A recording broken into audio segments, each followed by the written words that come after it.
Bienvenue à toutes les nouvelles Superwomen qui nous ont rejoints cette semaine. Il y avait beaucoup de monde qui nous ont rejoints cette semaine et ça me fait énormément plaisir parce que ça nous permet d'avancer le mouvement, de continuer ce mouvement. C'est quoi ce mouvement? C'est le mouvement Body Mental, ce mouvement qui nous dit d'arrêter et arrêtons de continuer à fonctionner comme on nous a éduqués. Moi, ce qui me révolte, c'est qu'on nous a éduqués comme si on était des robots. Tu veux perdre du poids? Mange moins. En gros, tais-toi et mange moins. Tu veux perdre du poids? Fais du sport.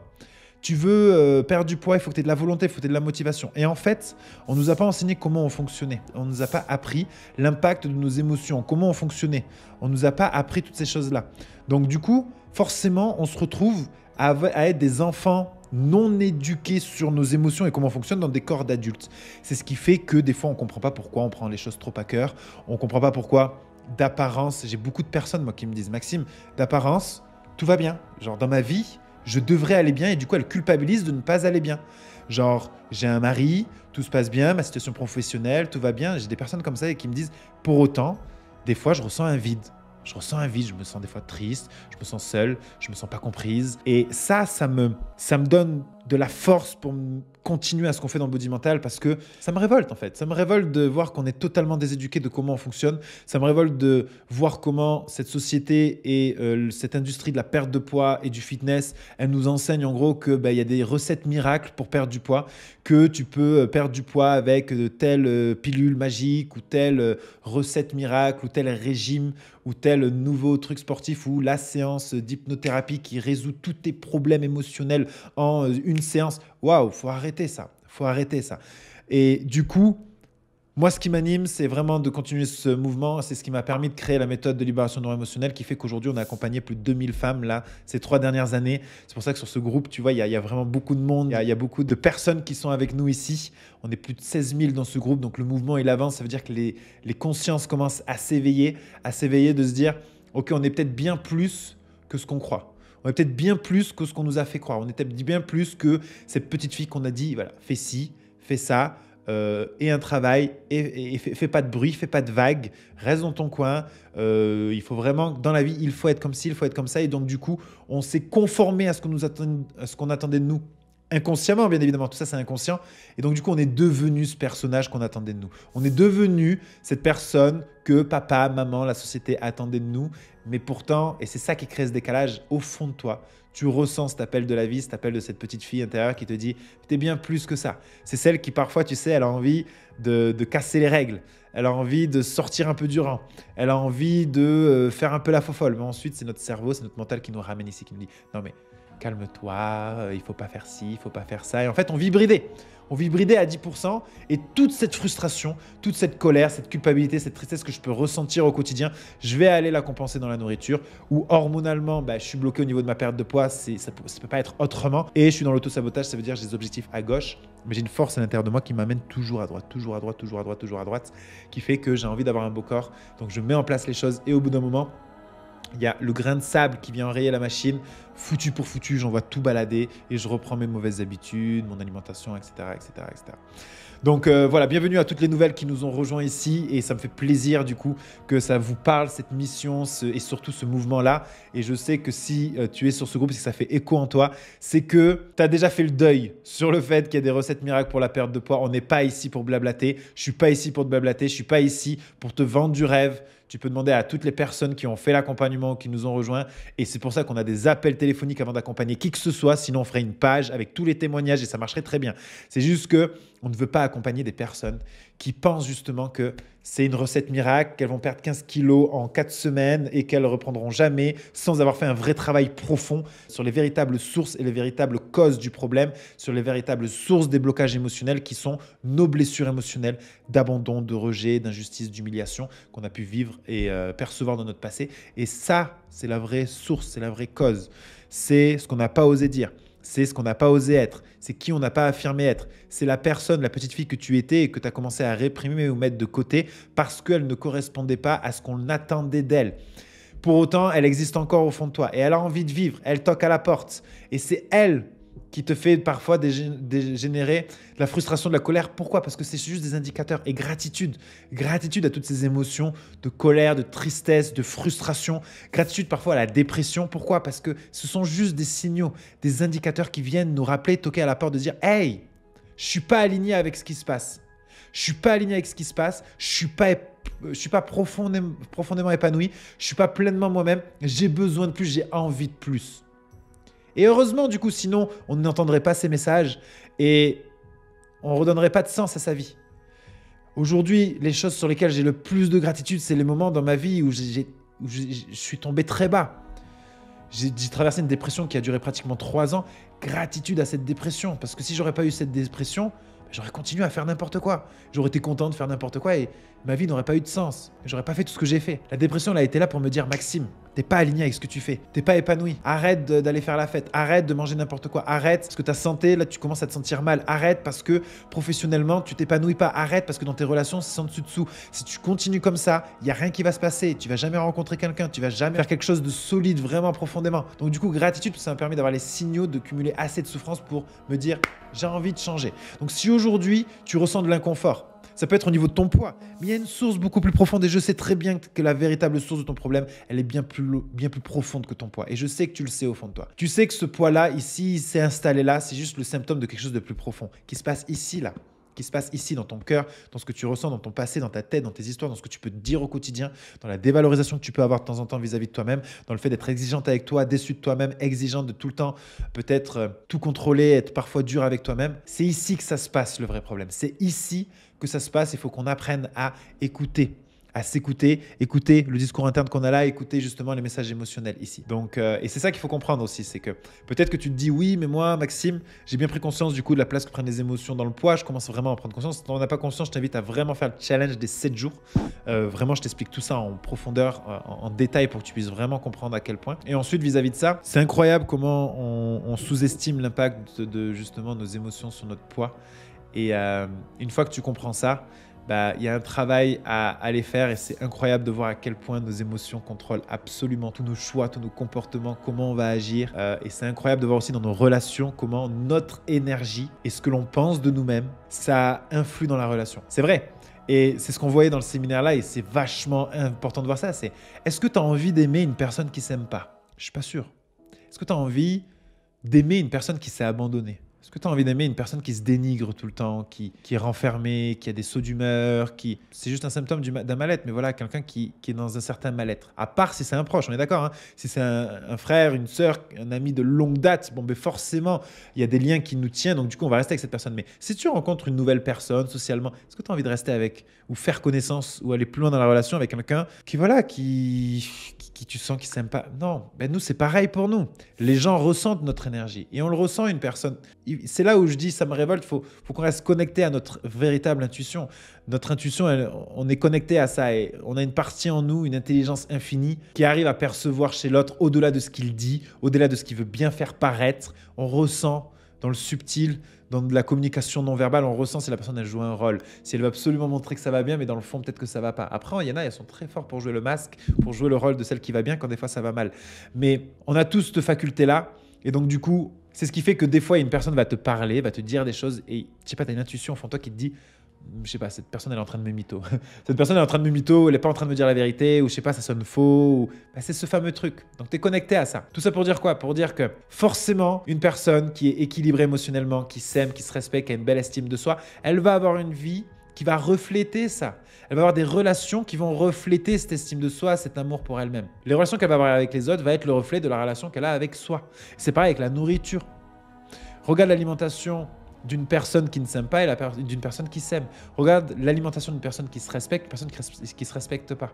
Regarde l'hygiène de vie d'une personne qui a guéri ses blessures émotionnelles, en tout cas qui a fait la paix avec son passé ou qui n'a pas forcément eu de problème là-dessus, qui s'énerve pas facilement, qui a un calme intérieur, une certaine paix intérieure. Elle n'a pas de problème de poids, elle n'a pas de problème d'alimentation, elle n'a pas de problème d'hygiène de vie, elle n'a pas de problème de relation. En fait, tout est fluide, tout est naturel pour cette personne. Et ça ne lui demande pas d'effort d'aller faire de l'activité physique, c'est naturel pour l'être humain. Ça ne lui demande pas d'effort de bien manger, pareil, c'est naturel pour l'être humain. Par contre, pour une personne qui ne se sent pas profondément épanouie, qui parfois a de la colère, de la tristesse, de la culpabilité, là, justement, ça devient normal d'aller chercher du plaisir dans la nourriture. Là, ça devient normal d'aller chercher du plaisir ou d'aller chercher de la compensation dans les relations. Peut-être que des fois, je vais m'accrocher à certaines relations et dans le fond, je ne suis pas aligné dans la relation, mais je me dis, Ouais, mais de toute façon, je vais pas finir. Je mérite pas mieux, peut-être. Mais c'est inconscient. C'est ça qui est incroyable de voir, c'est que c'est inconscient. Peut-être que je mérite pas mieux dans la relation finalement. Ou peut-être que c'est même mieux cette relation que être seul. C'est mieux que la solitude. Et là, tu fais waouh, ok. En fait, ce que je pense de moi-même, ça a un impact sur tout. Sur mes relations intimes, sur mes relations sociales, sur mes relations d'amitié, sur ma relation avec la nourriture, sur ma relation avec mon corps, sur ma relation avec le sport, dans toute ta vie. C'est pour ça que dans les coachings, on voit ça et je tape dans le plein mille à chaque fois. Et j'ai coaché plus de 2000 femmes là, ces 3 dernières années. C'est dis-moi ta vie et je te dirai qui tu es. En tout cas, ce que tu penses de toi profondément. Dis-moi ta vie, dis-moi tes symptômes, dis-moi tes problèmes en termes de symptômes, ce qui ne va pas dans ta vie, ce qui ne va pas dans ton quotidien. Il y a beaucoup de chances qu'on puisse deviner ce qui ne va pas au fond de toi. Parce que forcément, et j'ai vécu ça pendant 3 grosses années de dépression, bah forcément, qu'est-ce qui faisait que je mangeais de la merde? Qu'est-ce qui faisait que je faisais plus de sport? Qu'est-ce qui faisait que je faisais la fête à outrance, que j'allais compenser dans des addictions, que je faisais la fête, que des fois je pouvais prendre même parfois des drogues. Je pouvais prendre des drogues quand j'étais plus jeune. Bon, c'était en soirée, ça n'a jamais été, j'ai jamais été un drogué, mais j'allais chercher du plaisir dans la drogue certains week-ends. L'alcool, la dépendance, l'addiction dans des relations. J'avais des relations toxiques. Enfin, ma vie était waouh, elle était mais ignoble. Quand j'y repense maintenant, je me dis mais comment j'ai pu faire pour vivre comme ça pendant 3 ans? C'était sans dessus dessous. Maintenant que je me rends compte, je me dis mais waouh, d'où je pars? Et en fait, maintenant que c'est passé, maintenant que j'ai appris tout ça et maintenant que du coup, je suis passé de l'autre côté, c'est là où je me rends compte que en fait, ça pouvait pas être autrement. Parce que à cette époque-là, si je t'aurais amené 30 secondes dans ma tête, tu te serais dit waouh, quelle violence. Parce que j'étais violent avec moi-même, j'étais dur avec moi-même. J'avais vécu une blessure de rejet, d'abandon. J'avais perçu ça. C'était des perceptions, mais j'étais plein de blessures émotionnelles. Donc du coup, j'étais constamment en train de me dévaloriser. J'étais pas content de moi. Quand je me regardais dans la glace, je me détestais. Je pouvais pas me regarder dans les yeux. Me regarder profondément dans les yeux était impossible pour moi. Je me détestais. Et du coup, forcément, j'étais constamment dans la culpabilité de qui j'étais. J'étais dans la frustration de ne pas arriver à avoir une vie plus épanouie, à être plus heureux, parce qu'on a toujours quand même cette étincelle au fond de nous qui nous dit on veut plus. Donc j'étais frustré de ne pas tenir une hygiène de vie, de ne pas tenir de bonnes relations. J'étais frustré de ne pas connecter avec les filles, de ne pas connecter avec mes amis, de perdre mes amis les plus précieux, d'avoir des relations toxiques. Je culpabilisais de ça et du coup, le soir ou dans des moments de down, j'étais triste, j'étais en colère, colère contre moi-même, forcément j'ai cherché des plaisirs dans la nourriture, de ça, et ma vie était sans dessus dessous. Mais ça pouvait pas être autrement finalement. Quand je regarde la logique des choses, je me dis ouais, ça pouvait pas être autrement. Vu comment je me jugeais, etc., je me sentais tellement mal que ma vie allait mal. Et c'est pas parce que ma vie était sans dessus dessous que j'allais mal. Non, c'est parce que j'allais mal que ma vie était sans dessus dessous. Et ça, je l'ai vu parce que quand j'ai commencé vraiment ensuite, je te le raconterai dans diverses conférences, mais quand j'ai commencé à vraiment faire un travail profond sur moi-même, c'est à ce moment-là où j'ai commencé à me rééquilibrer émotionnellement, à me guérir émotionnellement. Et c'est quand j'ai commencé à retrouver de l'estime de moi-même, que j'ai commencé à me revaloriser, à changer le discours interne que j'avais vis-à-vis de moi-même parce que j'avais apaisé mes blessures émotionnelles d'abandon, de rejet, d'humiliation et d'injustice. Quand j'avais réglé ça, forcément, j'étais un peu plus en paix. J'étais beaucoup plus dans la joie, dans l'amour. Et donc, du coup, forcément, ma vie a commencé à se réorienter. Pourquoi? Parce que naturellement, j'ai commencé à dire non, ça ne me va plus comme relation. Je me respecte trop pour ça. Non, j'ai plus envie de me faire autant de violence avec cette alimentation pourrie que je m'offre. Non, j'ai plus envie de rester sur le canapé à rien faire. Et en fait, je suis sorti naturellement de la dépression et du coup, ça m'a permis d'avoir une nouvelle hygiène de vie, de nouvelles relations. Je commençais à reconnecter avec les gens et du coup, je me suis créé une nouvelle vie qui était avec le reflet de qui j'étais devenu en tant que personne. Et du coup, la vie que je me suis créée était le reflet de qui je suis devenu. Et ça, on ne nous a pas appris ça. C'est pour ça que ça me challenge, en tout cas que ça me révolte. Si on aurait appris ça à l'école, personne n'aurait de problème aujourd'hui. Pourquoi? Parce que là, quand on a un problème, on croit que c'est un problème. Donc du coup, on va chercher à résoudre le problème. T'as mal à la tête, prends un Doliprane. T'as du poids en trop, fais un régime, mange moins, fais plus de sport, prends telle pilule. Tu te sens mal, tu te sens triste, prends ce cachet. Prends cet anxiolytique, prends cet antidépresseur. Et ça me révolte parce qu'à cette époque-là, on a voulu me mettre sous antidépresseur. J'en ai pris 2 cachetons un soir et je me suis juré que jamais j'en reprendrais parce que ils voulaient me rendre légume en fait. Et c'est ce que veulent l'industrie pharmaceutique, c'est te rendre légume avec ce truc-là. Bien sûr que ça peut t'aider. Bien sûr que ça va t'aider à traverser, mais il faut que tu fasses un travail profond sur les vraies causes de pourquoi tu vas mal en parallèle. On a des personnes qui étaient sous antidépresseurs dans l'accompagnement, qui ont arrêté les antidépresseurs à la fin. On leur a pas dit qu'il fallait le faire. Jamais je ne me permettrai, ce n'est pas mon rôle, de dire à quelqu'un d'arrêter les antidépresseurs. Pour autant, des personnes ont arrêté les antidépresseurs de par elles-mêmes parce qu'elles avaient retrouvé un certain bien-être. Et oui, bien sûr, c'est quoi les antidépresseurs? Ce sont des émotions chimiques et ça va t'anéantir ta capacité justement à ton cerveau à créer justement la chimie de tes émotions. Donc, tu deviens de moins en moins capable de ressentir des émotions. Qu'est-ce que c'est les antidépresseurs? C'est calmer justement ta production d'émotions. On est en train de calmer les signaux qui sont là pour te parler, pour te dire ça va pas. Les signaux qui sont là pour te dire, c'est les signaux de ton âme, de ton esprit pour te dire t'es pas sur la bonne route, t'es pas sur la bonne route, t'es pas sur le bon chemin. Peut-être que tu devrais, je sais pas, moi, changer de relation. Peut-être que tu devrais te respecter un peu plus. Peut-être que tu devrais commencer à prendre de la valeur. Peut-être que tu devrais commencer à apaiser tes blessures émotionnelles. C'est tout ce truc-là en fait. C'est vraiment tout ce truc-là. Et ça me révolte du coup on est dans ce monde où on casse le symptôme. On a un symptôme, on le guérit. On met un pansement dessus. C'est comme si on avait une balafre ici et au lieu de prendre le temps de bien recoudre, désinfecter et tout, on mettait des pansements. Ben, un pansement, un pansement, un pansement. Mais du coup, on se retrouve avec plein de choses qui ne sont pas soignées, qui s'accumulent avec les années et après, on se demande pourquoi on va aussi mal. Ben, c'est juste qu'en fait, on est déconnecté de qui on est et on n'écoute pas nos messages, on n'écoute pas profondément qui l'on est. Et c'est ça qui fait que on se retrouve avec tout ce poids en trop, avec tous ces symptômes. C'est juste le reflet du mal-être à l'intérieur. Et c'est pour ça que du coup, j'ai créé la méthode de libération neuro-émotionnelle, c'est pouvoir aller en profondeur sur les véritables causes. Parce que quand je l'ai fait, je me suis dit, mais pourquoi on ne nous enseigne pas ça à l'école? Ça a créé une vraie révolte chez moi. Et du coup, c'est ce qui m'a fait créer Body Mental, le fait de pouvoir aller accompagner des milliers de femmes. Là, dans les prochaines années, on va accompagner des dizaines de milliers de femmes à se libérer de leurs émotions pour reprendre le contrôle de leur vie et de leur poids.